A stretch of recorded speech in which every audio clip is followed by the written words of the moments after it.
Good afternoon. I first want to thank Little Patuxent Review for accepting me into the winter edition. My essay is Runaway. I contemplated my escape from the prison that I thought I was in. A teenager living with a very strict mother who became stricter, especially after I got my period. I often thought about running away or escaping. I lay in my bed thinking and developing an escape plan. I would take the screen off my bedroom window, crawl out, and run. But there were too many problems, too many obstacles. My mother had the locks removed from my bedroom door. She did not believe that children, teenagers needed privacy, and it was her house, her rules. So if she heard me at night trying to escape, and she heard everything, she would catch me in the act, and who knows what she would do. I was in high school, and I couldn't date or even go to the chaperone dances. I could not have a phone in my room. I had to talk on the phone in the living room. My mother sat or stood in the dining room monitoring my phone calls and conversation.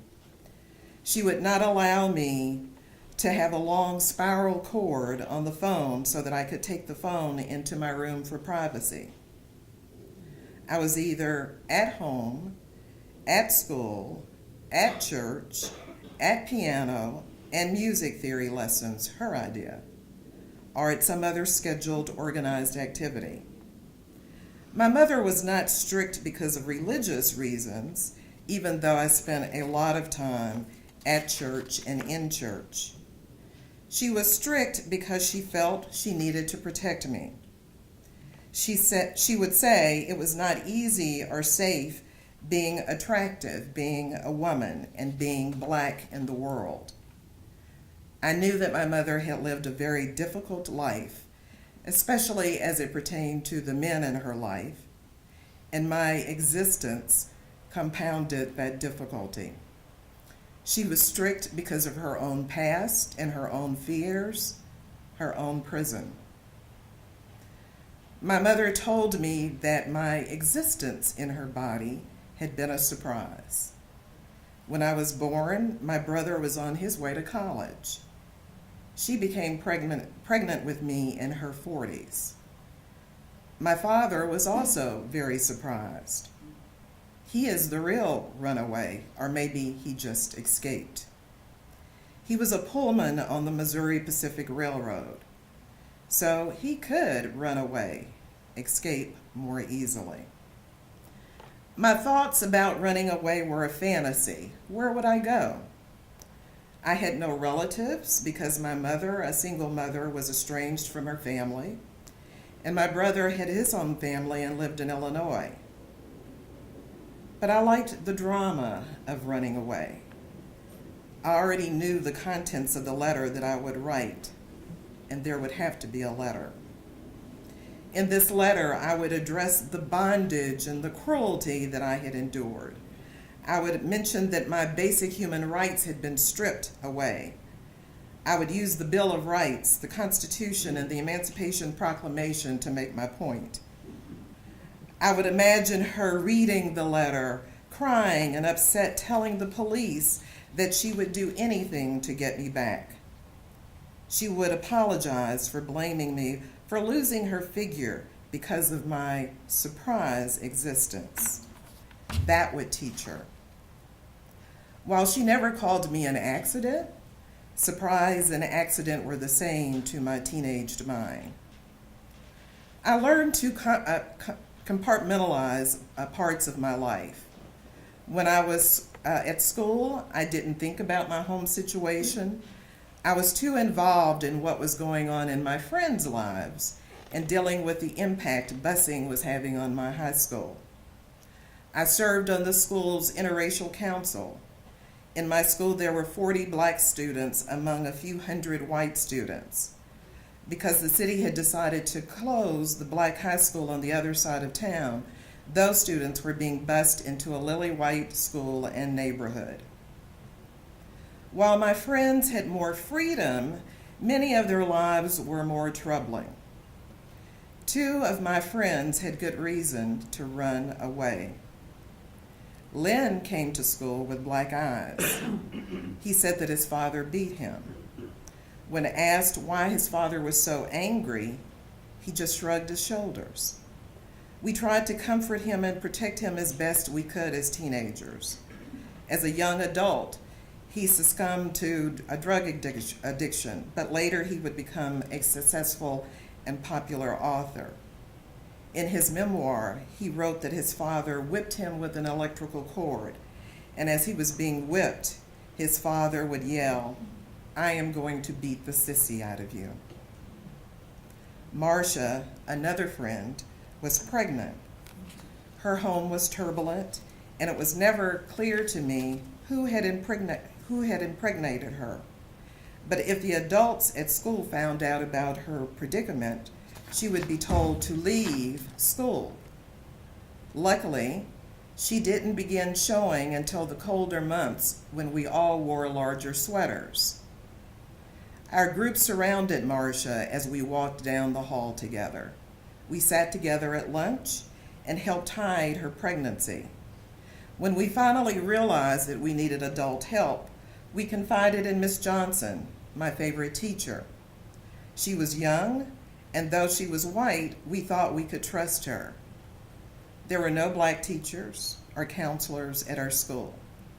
My group anticipated the stereotypical perception of Marcia as another black pregnant teenager from an unstable home. One day I arrived at school and Marcia was nowhere to be found. We knew she never missed school because school was her sanctuary. Miss Johnson called us into the library.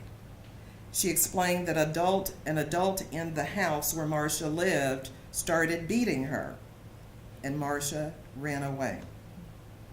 Miss Johnson began meeting privately with Marcia after we confided in her, and she told Marcia that if things ever became intolerable, to call her.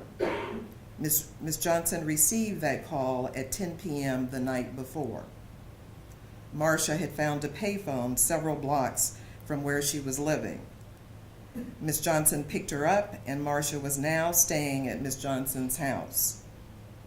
We were relieved that Marcia was now staying at Miss Johnson's house, and we were relieved that she was safe, but we knew that Miss Johnson had gone out on a limb to protect her.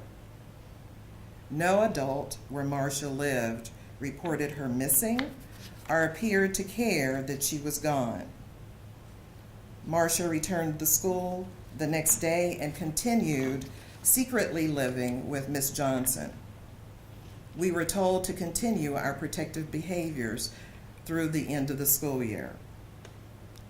So while life with Mother was not great, I was glad that I was not living or walking in Marcia or Lynn's shoes.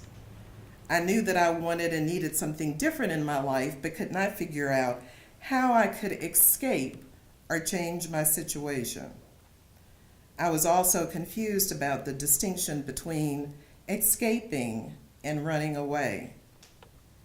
What does it mean to run away? Could Marcia be considered a runaway, believing no one in her home cared that she no longer was there? Or did Marcia actually escape and run to something better? Does escaping mean that you do not want to return? Like Marcia, Lynn had reason to literally run, but for a period of time he lost himself to drugs, a self-imposed prison. Was this a psychological form of running away?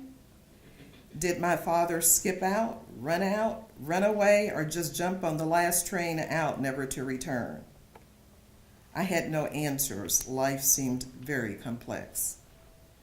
In the end, it was because of the racial dynamics in my school, the need for my input, and the belief that my friends needed me that I did not run away. The summer before my senior year, I had a new escape plan. To go to college, but to go far, far away.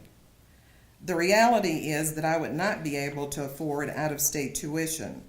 Therefore, I found a map of the state of Arkansas where I lived, and I had a list of the universities in the state and where they were located. Living in Little Rock, I had never heard of Fayetteville, but as I squinted at the map, Fayetteville was located at the farthest end of the state. I had a new escape plan. I graduated in May, and in June, I was released to the university. I only came home on major holidays, and I even spent my summers inside the freedom of a classroom in a college dorm. I majored in psychology so that I could figure out the behaviors of the people around me, hoping that eventually I would have the key to help unlock the prisons where many people found themselves encapsulated.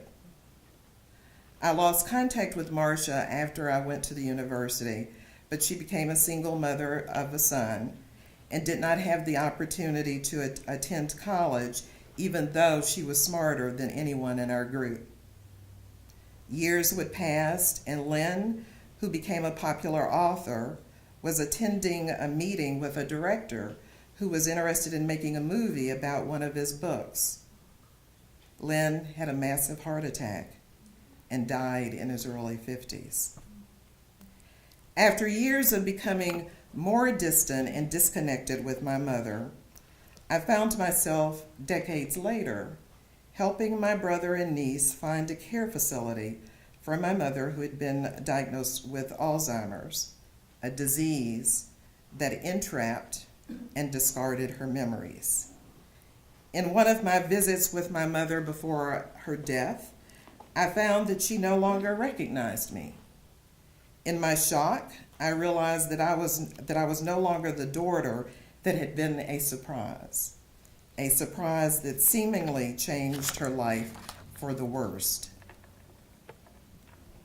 I felt that I no longer wanted to be a runaway and that I had finally been released from flight. As my mother talked to me, I was now a stranger in her eyes. She was now joyful and childlike. Both of us had been released, and our past together would be forgiven and forgotten. Thank you.